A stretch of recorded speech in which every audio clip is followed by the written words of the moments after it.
दोस्तों जय हिंद।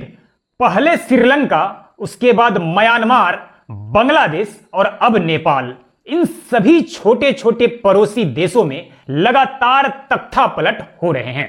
अब आपके भी दिमाग में प्रश्न आता होगा कि क्या भारत में भी तख्तापलट संभव है, और अगर भारत में अभी तक तख्तापलट नहीं हुआ है तो क्यों नहीं हुआ है।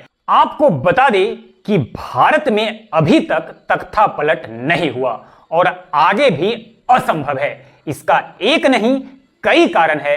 सबसे पहला कारण है कि भारत में सेना को राजनीति से बिल्कुल अलग रखा गया है।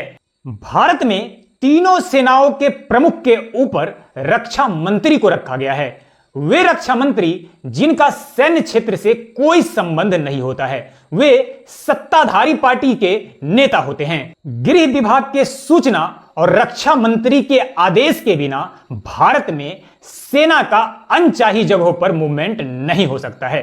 अनचाही जगह मतलब जिस क्षेत्र में सेना डिप्लॉयड है उस क्षेत्र में तो मूवमेंट हो सकती है, लेकिन इंटरनल क्षेत्रों में बिना गृह विभाग के सूचना और रक्षा मंत्री के आदेश के सेना का मूवमेंट नहीं हो सकता है। इसके बावजूद अगर सेना प्रमुख ठान ले कि हमें तख्तापलट करना है, तो आपको बता दें कि तीनों सेनाओं के प्रमुख को समान अधिकार दिए गए हैं। जितना अधिकार थल सेना प्रमुख को है उतना ही अधिकार जल सेना प्रमुख को है और उतना ही अधिकार वायु सेना प्रमुख को है।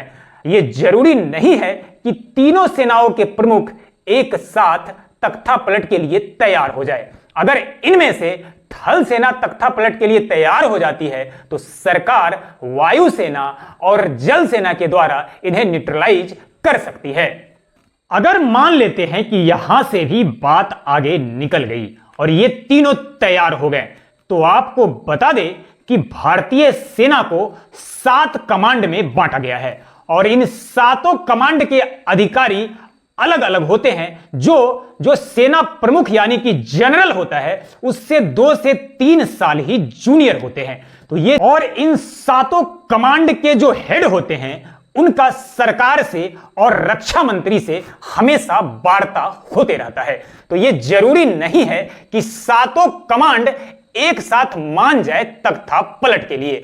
अगर इनमें से 2 कमांड मान भी गया तो अन्य 5 कमांड के द्वारा इन्हें न्यूट्रलाइज किया जा सकता है। भारत के प्रथम प्रधानमंत्री जवाहरलाल नेहरू का संदेश साफ था कि भारत में लोकतांत्रिक सरकार की सुप्रीम सत्ता रहेगी। जब जनरल करियप्पा भारत के कमांडर इन चीफ थे तो जवाहरलाल नेहरू के आर्थिक नीतियों का उन्होंने आलोचना किया था। उसके बाद प्रधानमंत्री जवाहरलाल नेहरू ने पत्र लिखकर उन्हें कहा था कि आप नागरिक और सरकार के काम में हस्तक्षेप करने की हिमायत ना करें। उसके बाद जनरल करियप्पा के जो 3 मूर्ति आवास था उसे प्रधानमंत्री नेहरू ने अपना आवास बना लिया था।